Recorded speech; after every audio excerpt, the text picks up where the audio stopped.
हरे कृष्णा सभी भक्तों को राधे राधे। श्रीमद् भागवत महापुराण के षष्ठ स्कंद की कथा चल रही है।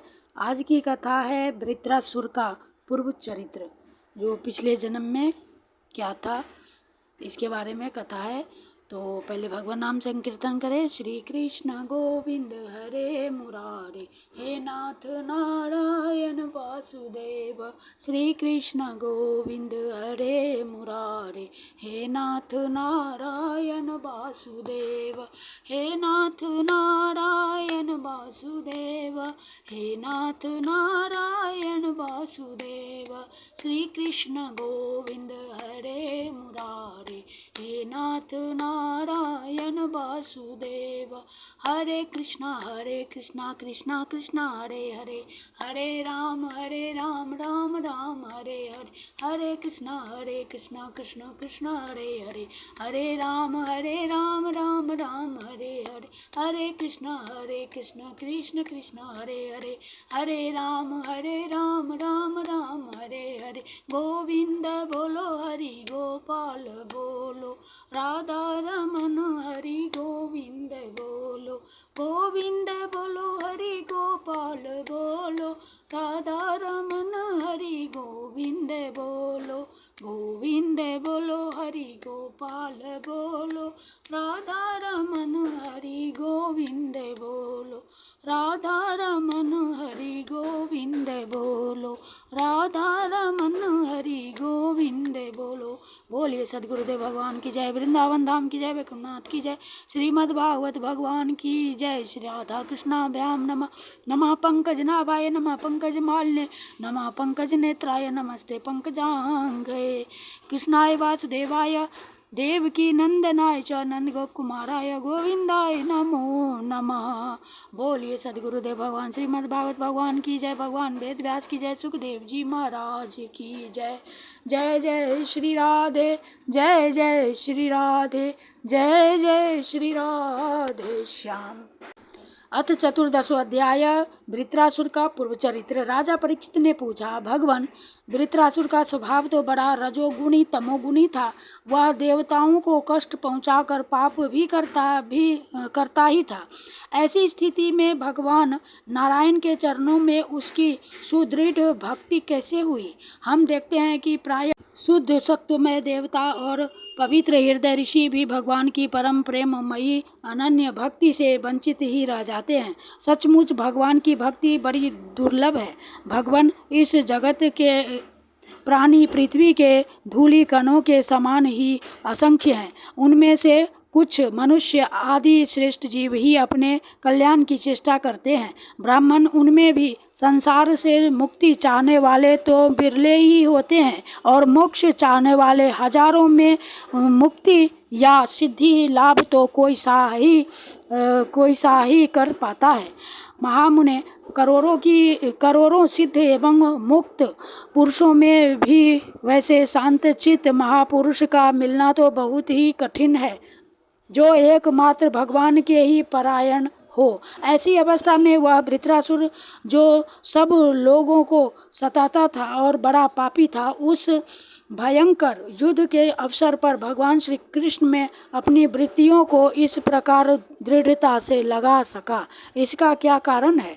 प्रभु, इस विषय में हमें बहुत अधिक संदेह है और सुनने का बड़ा कौतूहल भी है। अहो, वृत्रासुर का बल पौरुष कितना महान था कि उसने रणभूमि में देवराज इंद्र को भी संतुष्ट कर दिया।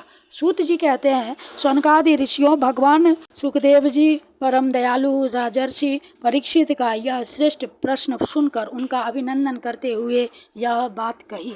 श्री सुखदेव जी ने कहा, परीक्षित, तुम सावधान होकर यह इतिहास सुनो। मैंने इससे अपने पिता व्यास जी, देवर्षि नारद और महर्षि देवल के मुँह से भी विधि पूर्वक सुना है। प्राचीन काल की बात है। शूरसेन देश में चक्रवर्ती सम्राट महाराज चित्रकेतु राज्य करते थे।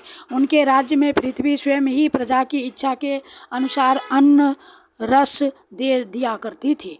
उनके 1 करोड़ रानियां थी और ये स्वयं संतान उत्पन्न करने में समर्थ भी थे, परंतु उन्हें उनमें से किसी के भी गर्भ से कोई संतान न हुई। यों महाराज चित्रकेतु को किसी बात की कमी न थी। सुंदरता, उदारता, युवावस्था, कुलीनता, विद्या, ऐश्वर्य और संपत्ति आदि सभी गुणों से वे संपन्न थे। फिर भी उनकी पत्नियां बांझ थी, इसलिए उन्हें बड़ी चिंता रहती थी। वे सारी पृथ्वी के एकमात्र एक छत्र सम्राट थे। बहुत सी सुंदरी रानियां थी तथा सारी पृथ्वी उनके वश में थी। सब प्रकार की संपत्तियां उनकी सेवा में उपस्थित थी, परंतु वे सब वस्तुएं उन्हें सुखी न कर सकी। एक दिन शाप और वरदान देने में समर्थ अंगिरा ऋषि स्वच्छंद रूप से विभिन्न लोकों में विचरते हुए राजा चित्रकेतु के महल में पहुंच गए। राजा ने प्रत्युत्थान और अर्घ्य आदि से उनकी विधि पूर्वक पूजा की। आतिथ्य सत्कार हो जाने के बाद जब अंगिरा ऋषि सुखपूर्वक आसन पर विराज गए, तब राजा चित्रकेतु भी शांत भाव से उनके पास ही बैठ गए। महर्षि अंगिरा ने देखा कि यह राजा बहुत विनयी है और मेरे पास पृथ्वी पर बैठकर मेरी भक्ति कर रहा है। तब उन्होंने चित्रकेतु को संबोधित करके उसे आदर देते हुए यह बात कही। अंगिरा ऋषि ने कहा, राजन, तुम अपनी प्रकृतियों, गुरु, मंत्री, राष्ट्र, दुर्ग, कोष, सेना और मित्र के साथ सकुशल तो हो न? जैसे जीव महत्वादि 7 आवरणों से घिरा रहता है, वैसे ही राजा भी इन 7 प्रकृतियों से घिरा रहता है। उनके कुशल से ही राजा की कुशल है। नरेंद्र, जिस प्रकार राजा अपनी उपरयुक्त प्रकृतियों के अनुकूल रहने पर ही राज्य सुख भोग सकता है, वैसे ही प्रकृतियां भी अपनी रक्षा का भार राजा पर छोड़कर सुख और समृद्धि लाभ कर सकती है। राजन, तुम्हारी रानियां, प्रजा, मंत्री, सलाहकार, सेवक, व्यापारी, अमात्य, नागरिक, देशवासी, मंडलेश्वर, राजा और पुत्र तुम्हारे वश में तो है न?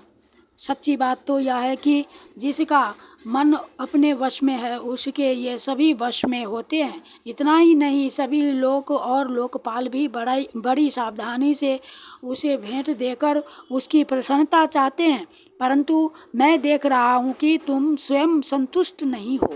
तुम्हारी कोई कामना अपूर्ण है। तुम्हारे मुंह पर किसी आंतरिक चिंता के लिए चिन्ह झलक रहे हैं। तुम्हारे इस असंतोष का कारण कोई और है या स्वयं तुम ही हो?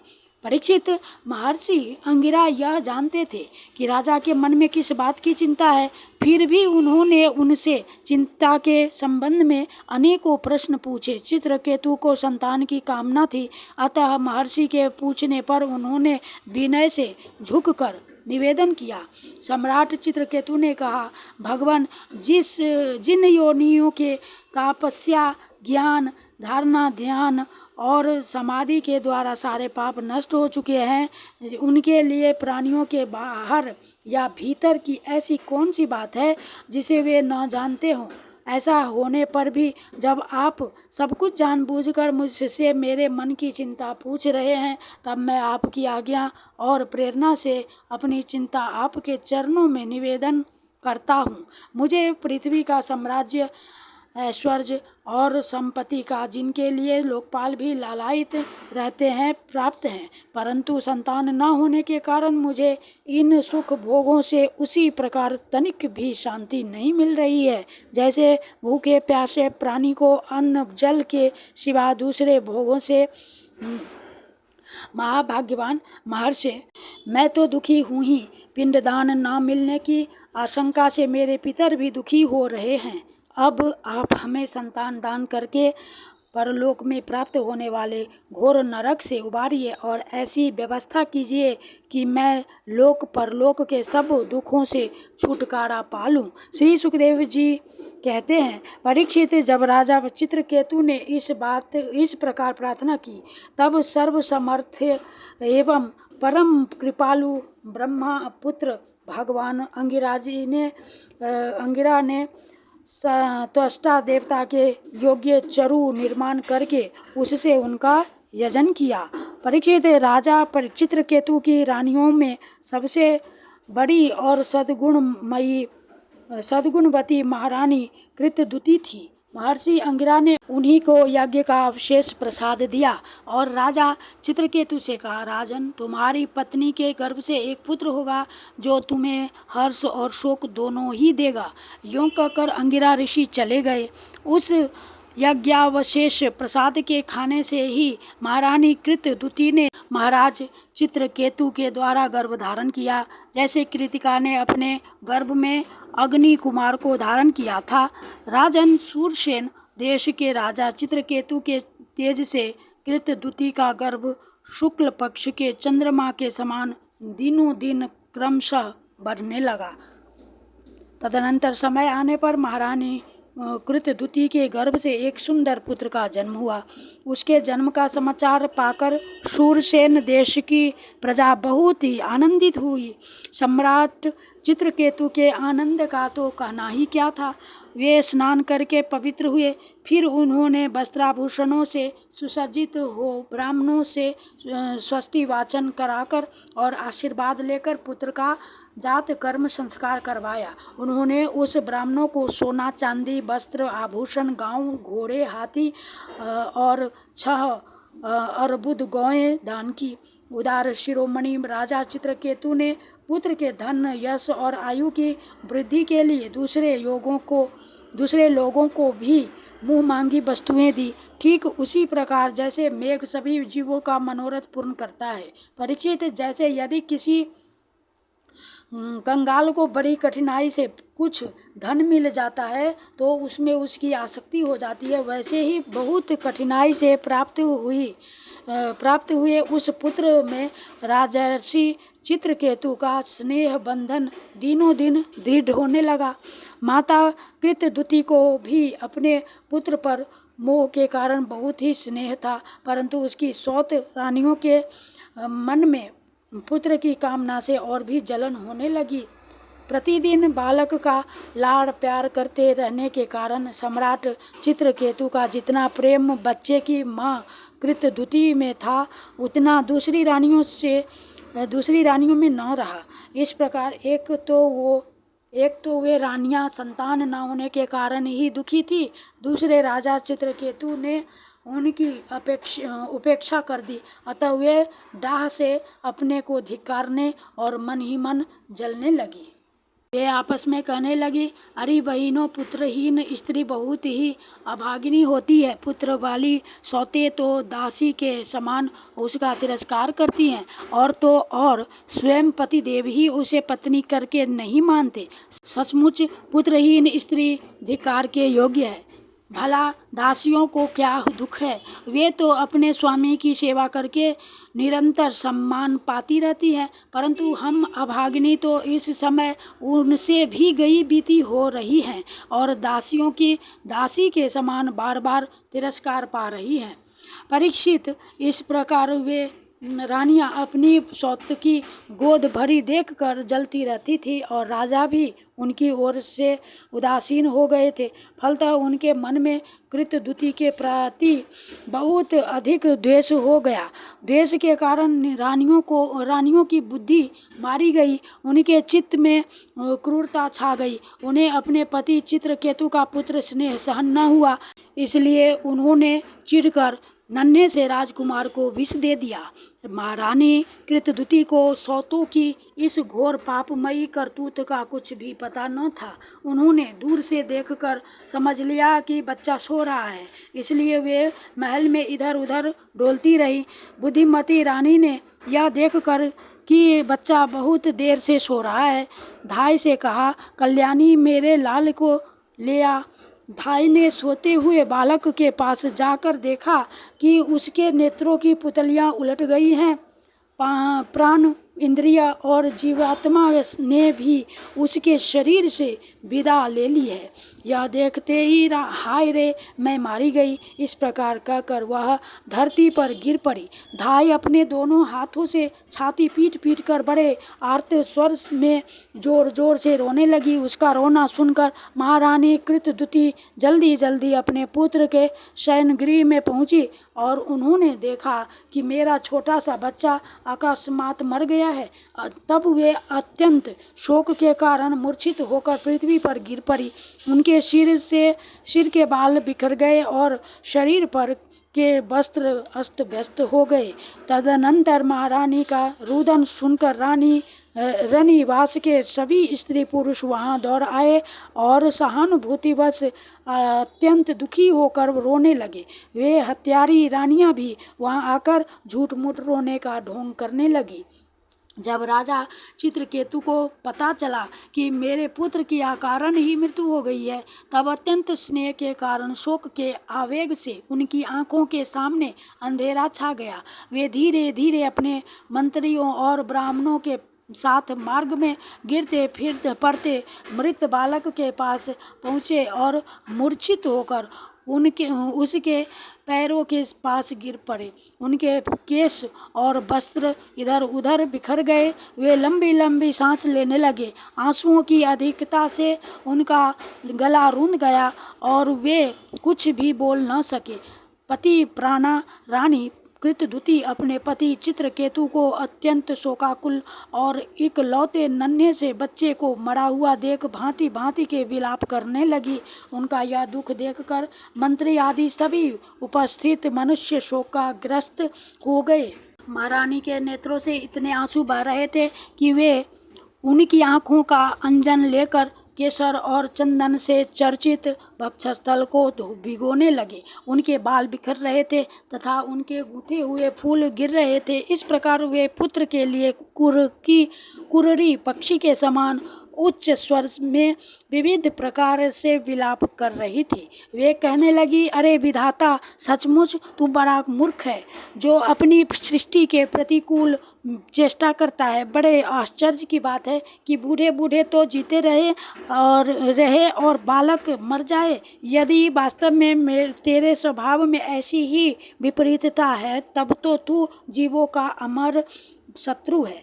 यदि संसार में प्राणियों के जीवन मरण का कोई क्रम न रहे, तो वे अपने प्रारब्ध के अनुसार जन्मते मरते रहेंगे।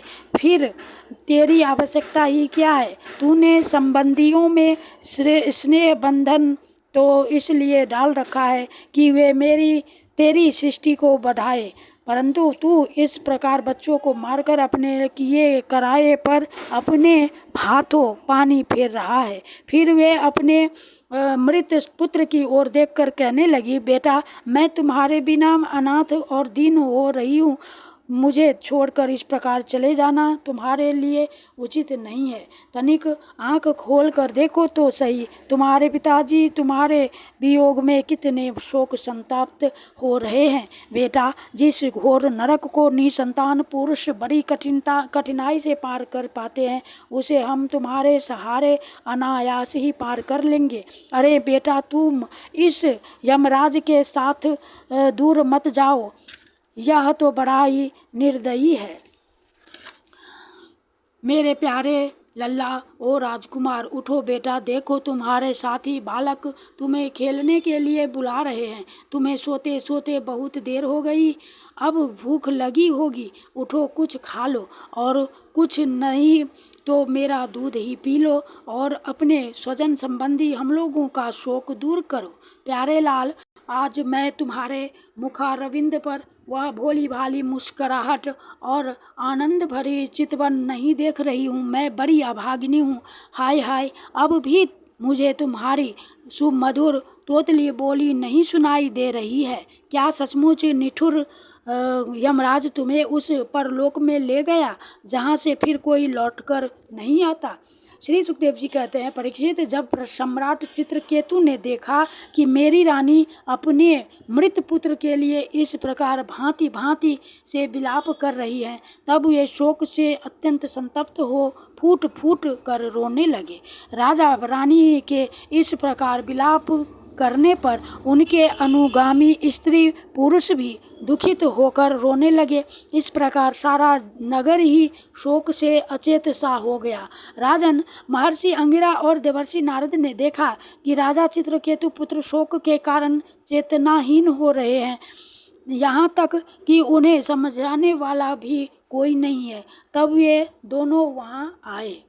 इति श्रीमद्भगवते महापुराणे परमहंस्यां संहितायां षष्ठस्कन्धे चित्रकेतुविलापो नाम चतुर्दशोऽध्याय। श्रीकृष्ण गोविन्द हरे मुरारे, हे नाथ नारायण वासुदेव। श्रीकृष्ण गोविन्द हरे मुरारे, हे नाथ नारायण वासुदेव, हे नाथ नारायण वासुदेव। हरे कृष्णा कृष्ण कृष्ण हरे हरे, हरे राम राम राम हरे हरे। हरे कृष्ण कृष्ण कृष्ण हरे हरे, हरे राम राम राम हरे हरे। हरे कृष्ण कृष्ण कृष्ण हरे हरे, हरे राम राम राम हरे हरे। राधे कृष्ण कृष्ण कृष्ण राधे राधे, राधे श्याम श्याम श्याम राधे राधे। राधे कृष्ण कृष्ण कृष्ण राधे राधे, राधे श्याम श्याम श्याम राधे राधे। राधे कृष्ण कृष्ण कृष्ण राधे राधे, राधे श्याम श्याम श्याम राधे राधे, राधे राधे राधे राधे। कृष्णाय वासुदेवाय हरे परमात्मने प्रणतक्लेशनाशाय गोविन्दाय नमो नमः। हे कृष्ण करुणा सिंधु दीन बंधु जगतपते गोपेश गोपिका कांत राधा कांत नमस्तुते, राधा कांत नमस्तुते। बोलिए सद्गुरुदेव भगवान की जय, वृंदावन बिहारी लाल की जय, श्रीमद् भागवत भगवान की जय। जय जय श्री राधे, जय जय श्री राधे, जय जय श्री राधे श्याम।